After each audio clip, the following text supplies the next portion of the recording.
აჭარის ქართული ჭიდაობის ფედერაციის 2025 წლის სპორტული სეზონი წარმატებით დაიწყო. დღეს ქედის სასპორტო სკოლა მომასპინძლა აჭარის პირველობას დიდებში.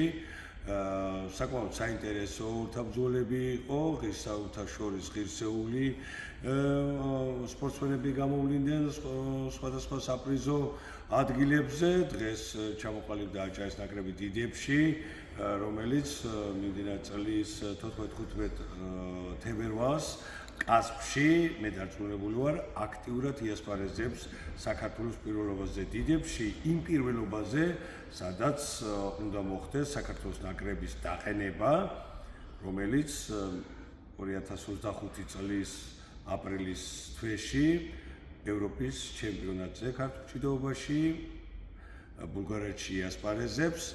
დღეს ასევე ერთგვარი შეფასება რომ გავაკეთო აი ამ სპორტული სანახაობის დამეთანხმენ დღეს ჩემი კოლეგები ფედერაციიდან და ეს ნამდვილად არ არის ეს ჩვენი პირადი რაღაც ისეთი აღთქმება რომ ასე უნდა ვთქვათ, არა.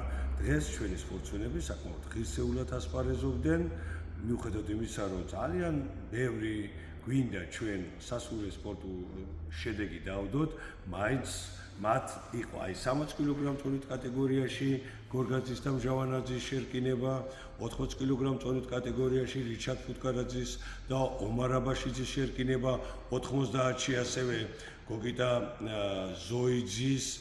საერთოდ აი ბოლო პერიოდის სპორტული მოღვაწეობის და სპორტული ცხოვრების და სასპორტო სკოლებში ქართული ჭიდაობის ჯგუფებში დაკავებული მოასპარეზე სპორტსმენების მოღვაწეობის დინამიკამ ჩვენ საკმაოდ პოზიტიური შედეგი მოგვცა გასული წლის შედეგებიდან გამომდინარე. ვფიქრობთ, რომ შედეგები როგორც ჭაბუკებს ჰქონდათ წარმატება, ნაწილობრივ ახალგაზრდებში, დღეს ეს შედეგები სამივე ასაკობრივ ნაკრებს შეეხება, როგორც დიდებში, ახალგაზრდებში, ასევე ნაკრებში. მინდა ვისურვო და უსურვო აჭარის ქართული ჭიდაობის ფედერაციის ყველა ასაკობრივ ნაკრებს ნებისმიერ რესპუბლიკურ თუ საერთაშორისო ტურნირზე წარმატებულად იასპარეზოს და საკუთარი აი ამ ღვა წლით აქტიური